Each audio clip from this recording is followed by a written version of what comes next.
Me encantaría rodar en circuito, pero destrozas el coche. Preparar un coche para circuito es carísimo. Si preparas un coche para circuito, no puedes usarlo por la calle. He oído estas y otras frases muchas veces. ¿Crees que son verdaderas o falsas? Te lo vamos a contar. Bienvenidos a Garaje Hermético. Enciérrate con nosotros.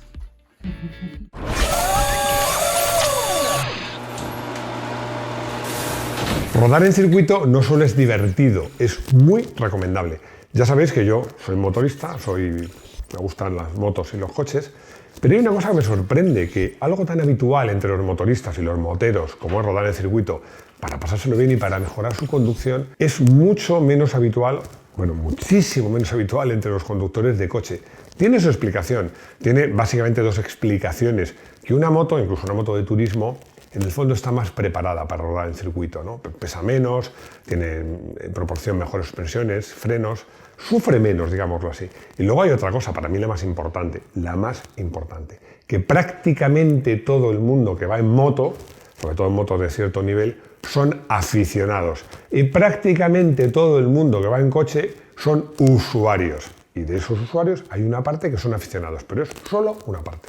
En este vídeo quiero aclarar un poco las ideas de lo que significa rodar en circuito y también quiero que sepáis pues, qué precauciones hay que tener con tu coche, si puedo rodar con tu coche, si no puedo rodar con tu coche. En fin, os voy a contar todos estos trucos. Empezamos. ¿Circuito o competición?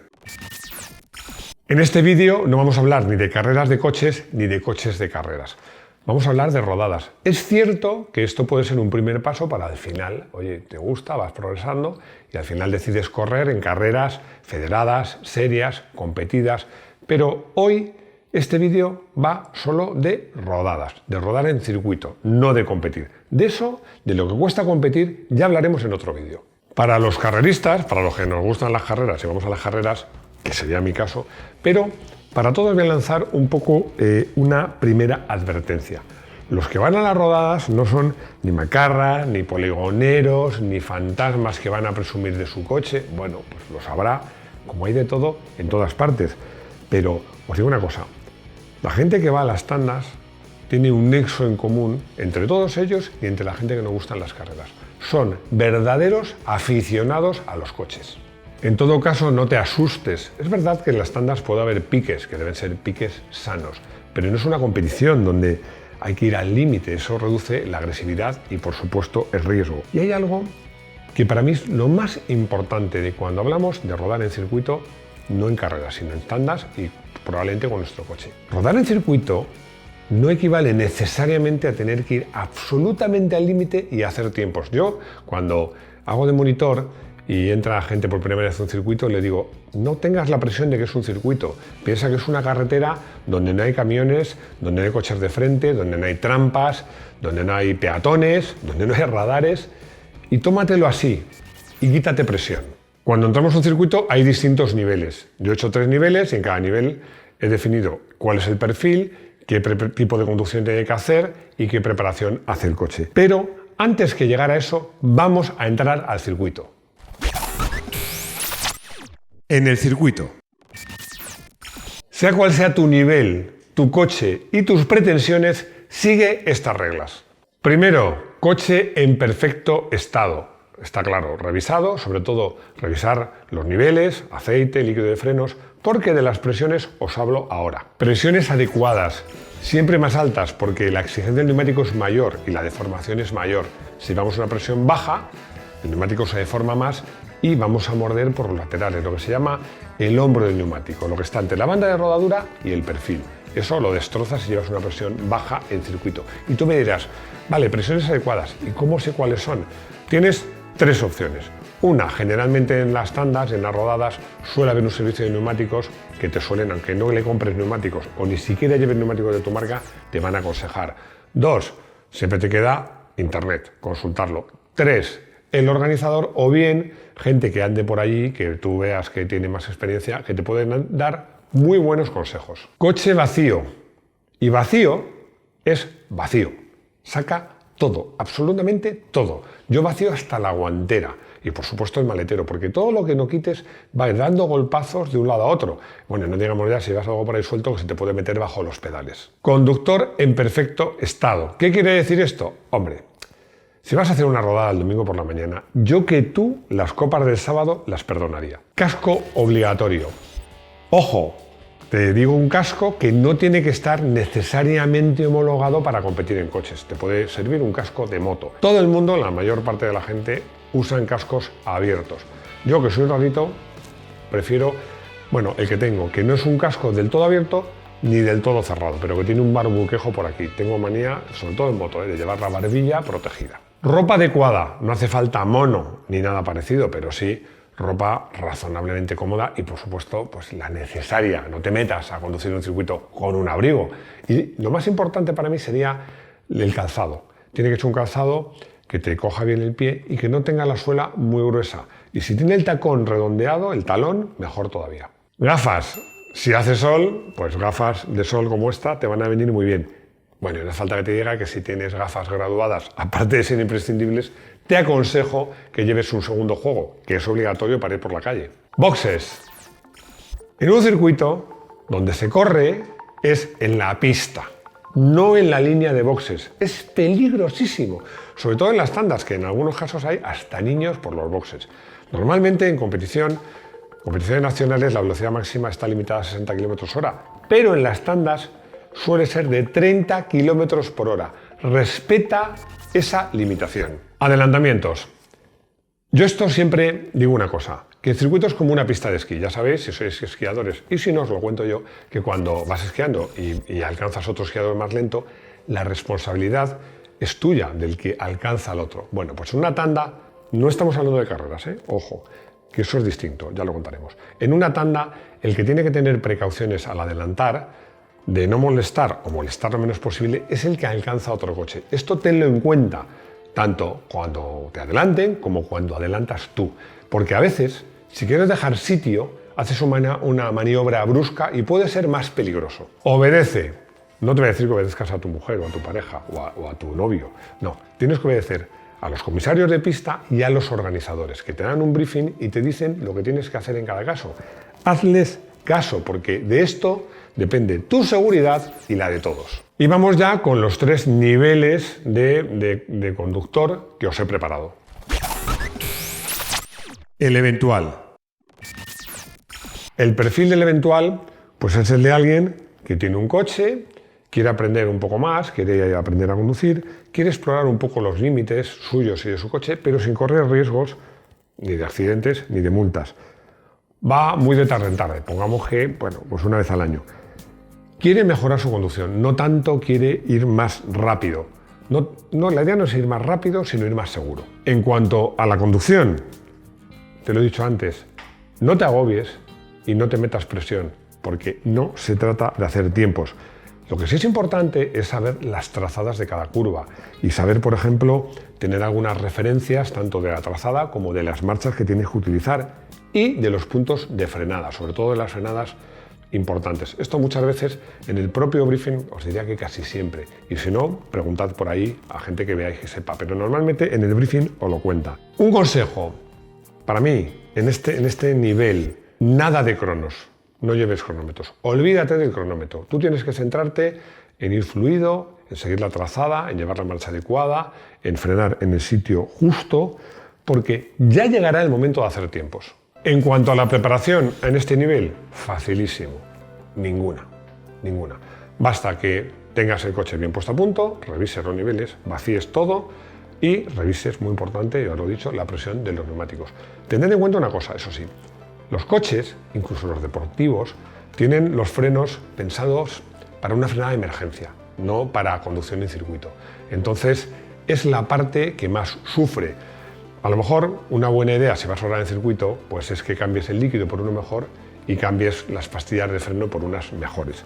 También te digo una cosa, mi consejo en esta fase es que no te dediques a apurar frenadas a muerte. Frenes con cierto margen, con cierto tiempo. Y además, esto es muy importante, en función de tu coche y de tu ritmo, cada 2 o 3 vueltas da una casi sin frenar o frenando muy poco para ventilar los frenos. Yo en esto os parece una chorrada, pero os voy a contar una anécdota que en un curso de conducción tuvimos con un Alfa Romeo Coupé Turbo, la versión de 200 caballos. Digo el coche que no tuvo ninguna culpa, porque había uno de los alumnos, bueno, no era alumno, era una rodada, salió a rodar, dio 10 o 15 vueltas a toda velocidad. Bueno, es que el coche tenía los discos que se ponen al rojo, lo habéis visto en algunas fotos de carreras, pero también en un coche de calle. Bueno, entonces él entró en boxes, además entró en boxes, frenó, paró y se bajó. Y en cuestión de segundos los frenos estaban en llamas. Afortunadamente, otra ventaja en un circuito es que había un comisario con un extintor y la apagó inmediatamente. Si no es así, el coche arde enterito. El habitual. El perfil del que yo he llamado habitual es alguien que no va mucho, pero sí va regularmente, al menos una vez al año o incluso más. Ya tienes un cierto nivel, ya has rodado más veces, ya quieres mejorar tus cronos, o al menos intentarlo, que no es lo mismo. Y además, esto es importante, es una afición que ya la tienes clara y en la que no te importa invertir un poco de dinero, porque incluso a lo mejor el coche que has comprado, aunque sea para tu día a día, también lo has comprado pensando en rodar en circuito. En cuanto a la conducción, igual que antes os recomendaba no llevar cronómetro, ahora os recomiendo justo lo contrario, llevar cronómetro, porque no solo va a ser más divertido, es parte de la diversión, sino que además te va a enseñar y te va a ayudar. Hay unos cronómetros que se llaman predictivos, que entre nosotros llamamos los predictor, que son buenísimos, porque no solo te dicen el tiempo por vuelta de esa vuelta, sino que te dicen el tiempo que vas a hacer, con lo cual tú puedes hacer experimentos y en tiempo real, no hace falta que hagas la vuelta, en tiempo real te dice si funciona o no. Os pongo un ejemplo, ruedas en 2.15 constantemente y de repente dice, bueno, esta curva voy a hacerla más cerrada. La haces más cerrada y te predice que vas a hacer 2.14 o te predice que vas a hacer 2.16. Ya sabes si ese cambio funciona o no, imprescindible. La exigencia que hagas a tu coche depende del nivel de preparación de tu coche. Bueno, doy por supuesto que ya tienes unos frenos relativamente buenos y que eso te permite atacar en las frenadas. Pero ojo, siempre recuerdo una cosa. Frenar tarde es importante, pero lo más importante en las curvas no es entrar rápido, sino salir rápido. ¿Por qué? Porque la frenada, incluso una frenada final de recta, son 100 o 150 metros. Pero si sales más rápido de una curva, hasta la siguiente, que va a haber varios centenares de metros, vas a ir ganando tiempo. Así que métete esto en la cabeza. No importa entrar rápido, importa salir rápido. En cuanto a la preparación, muchos empiezan por el motor. Para mí, y por lo que he visto cuando me he documentado para este vídeo, para todos los que saben, es lo último. Los aspectos claves son puesto de conducción, suspensión, ruedas y frenos. Vamos a ver, a lo mejor no necesitas un volante distinto, a lo mejor no necesitas un pedal del acelerador más grande, a lo mejor no necesitas un asiento que te sujete más, o a lo mejor sí, porque es muy importante, por ejemplo, poner un volante que si el coche no te lo permite puedas acercarlo más, un pedal de acelerador de plataforma que te permita hacer el punta tacón, y luego el asiento. Bueno, a lo mejor simplemente te basta con cambiar el cinturón, pero tienes que ir bien sujeto en el coche. En la suspensión, recuerda una cosa que es clave. Lo importante, lo verdaderamente importante, son los amortiguadores, no los muelles. Sí, queda muy mono si pones unos muelles bajísimos, que bajan el coche un montón, pero es que te digo una cosa, es que a veces pecar de dureza o de muelles o de bajar el coche demasiado puede ser contraproducente porque hace que pierda el equilibrio que tiene el coche. Así que lo importante, los amortiguadores. Lo segundo importante, los neumáticos. Aquí te digo una cosa, no es ninguna tontería tener un segundo juego de neumáticos para rodar en circuito, aunque sea en una llanta de chapa, porque hay neumáticos, estos que se llaman semi-slick, que agarran mucho y duran mucho en circuito y no machacas los neumáticos de ir por la calle. Y luego en cuanto a los frenos, que es como digo el punto débil de un coche de calle, por supuesto, líquido de frenos y pastillas. Luego tienes otras opciones, poner discos más grandes, que muchas veces dentro de tu propia marca los tienes no demasiado caros, habrá que cambiar también, por supuesto, las pinzas, o bien tienes otra opción, que es poner discos del mismo tamaño pero de más calidad. El experto. El perfil del experto es obvio, es habitual, tiene un coche pensado exclusivamente para tandas, que puede estar matriculado, pero ya lo tiene claro para lo que es, e incluso de vez en cuando ha pensado en correr.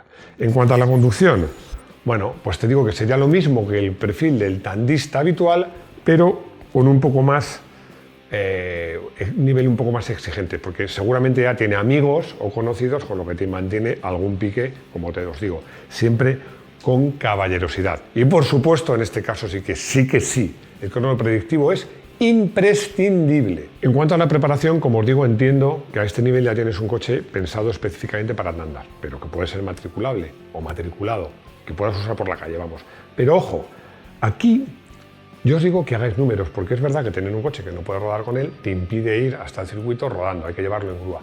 Pero a cambio, la preparación, aunque te sorprenda, te puede costar menos y aparte el coche ser más rápido. ¿Por qué os digo que puede costar menos? Porque os digo una cosa, lo que más agradece un coche es quitarle peso y quitarle tapones al motor. Y eso lo puedes hacer si el coche no lo vas a usar por la calle. Te voy a poner un ejemplo de cada. Un amigo mío compró un Mazda RX-8 y allí mismo, en ese circuito, empezó a quitarle todo lo que no era necesario. Guarnecidos, asientos, le quitó hasta el salpicadero, los guarnecidos de las puertas, todo lo que no era necesario. Bueno, cuando llegó luego a casa lo pesó y pesaba 100 kilos.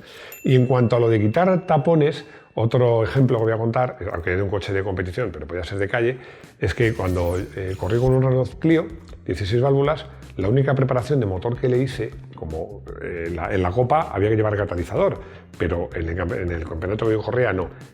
Simplemente le quité el catalizador, no hice otra cosa. Bueno, el coche corría, ganaba, subía de vueltas, la diferencia era abismal. En cualquier caso, sigo insistiendo. Antes de meterle un duro al motor, prepara a fondo, suspensiones, frenos y una cosa más que hasta ahora no había comentado, que es transmisión.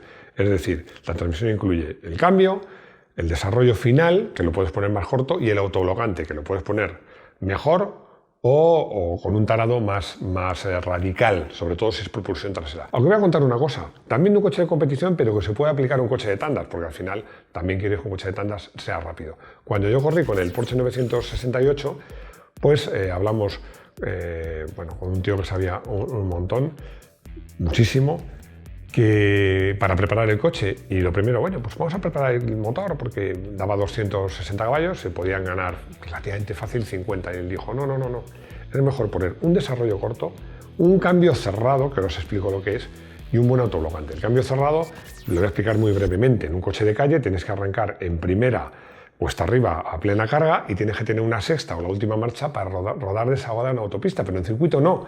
Puedes poner la primera mucho más larga, la sexta mucho más corta, agrupar más las marchas de forma que en cada cambio pierdas menos revoluciones. Eso se nota una barbaridad. La conclusión es que esto necesariamente no es una escalera. Es verdad que tiene peldaños, puedes empezar como eventual, habitual, experto y luego decidir, pues voy a correr.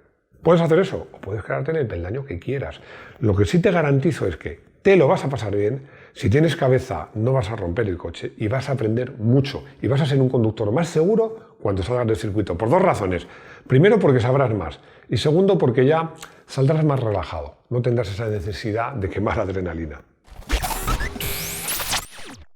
Y llegamos al coche del día, que he elegido un coche que tiene que ver con esto, que fue mi Volkswagen Scirocco, la versión 2, motor 1800, 118 caballos. Bueno, pues, ¿por qué lo he elegido? Bueno, aparte que es un coche que me gusta mucho, que iba muy bien, porque me apunté unas tandas, que además eran para coches clásicos, se llamaba retrotandas. Había un nivelazo de coches, había Porsches, Golfs preparadísimos, el mío era de serie completamente. Bueno, el escape creo que tenía alguna gracia, pero bueno, había nivel de coches, pero no de pilotos. Ese día cometí un error, porque el coche lo vendí unos meses después, lo tenía que haber vendido ese día, porque eran dos tandas y entre tanda y tanda había media hora de descanso que paramos en la línea de boxes. Bueno, yo salí, perdonad esta modestia, porque no era muy bueno, fui pasando a todo el mundo, que tenían coches más potentes que el mío, nos fui pasando, y cuando llegué a boxes todo el mundo no todos, pero mucha gente se acercaba al coche y decía, oye, ¿qué le has hecho? ¿Qué preparación tiene? Y yo decía, no tiene ninguna. Ese día tenía que haber vendido ese coche porque lo hubiera vendido mejor seguro.